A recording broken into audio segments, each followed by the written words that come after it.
showdown with the Chiefs. A hamstring injury continues to sideline him.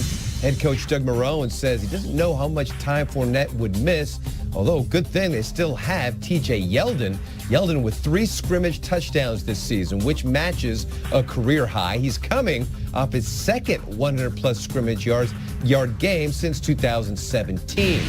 Meanwhile, running back Joe Mixon practiced on Wednesday, and Bengals head coach Marvin Lewis says he is on track to play Sunday against the Dolphins. Mixon has missed the last 2 games with a knee injury that needed arthroscopic surgery. Quarterback Andy Dalton looking forward to having Mixon back in the lineup.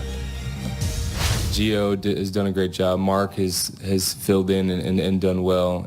But Joe, he's a guy that's, just from a talent standpoint, we know what he is, but he brings a lot of energy.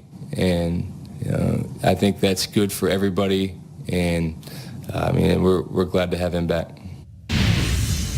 Well, this Sunday, the league will launch its annual Crucial Catch campaign to fight cancer, but the 49ers got a head start earlier this week, hosting a fashion show featuring cancer patients and survivors, along with Niners players. The event was in partnership with the American Cancer Society. There's C.J. Beathard carrying a 2-year-old cancer survivor, Tatum, down the runway with him. And since 2009, we should mention the NFL has raised more than $18.5 million for the American Cancer Society, and all thanks to that Crucial Catch campaign there, Kay. So the 49ers getting an early start on it.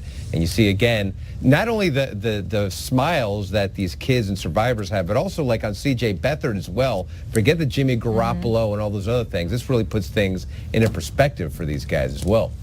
It makes a difference, and Breast Cancer Awareness Month is here. So we appreciate all the updates from you, Will Selva, out in the newsroom in L.A. But after a bye in Week 4, have we just forgotten the Panthers exist? Panthers, they're here. Out of sight, out of mind. The Giants on Sunday. Let's send it over to Tiffany Blackman with more information on the newest addition to Carolina's defense. Kay, quarterback Cam Newton said they have welcomed Eric Reid with open arms. In Reid, this team is getting a big, speedy safety who is going to be able to contribute quickly. What they feel they are not getting is a distraction. Eric has played in the league long enough, and we got a steal, I feel. You know what I'm saying? I didn't play against him, at LSU, but I kind of followed his career from afar. And like I say, what he do is, outside of football, I'm going to stand and stand by him and, kind of be with him on that. But what he does on the football field is going to impact his team, and I understand that and I know that. Kay Newton told me he can't wait for Sunday. He feels like with Reid on this defense, their offense is going to get even more opportunities. This team also excited about tight end Greg Olsen. In addition to running sprints on Wednesday, he was also running routes. They won't have him back this weekend, but they're excited about getting him back in the future.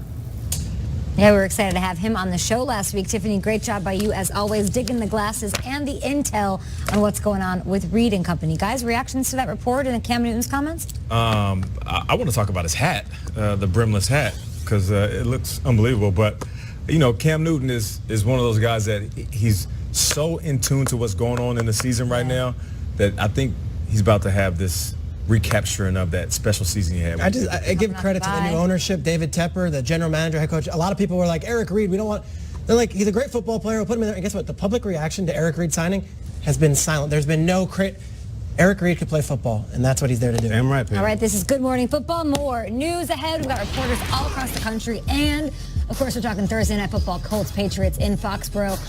Sharpen your pencils, guys. Okay.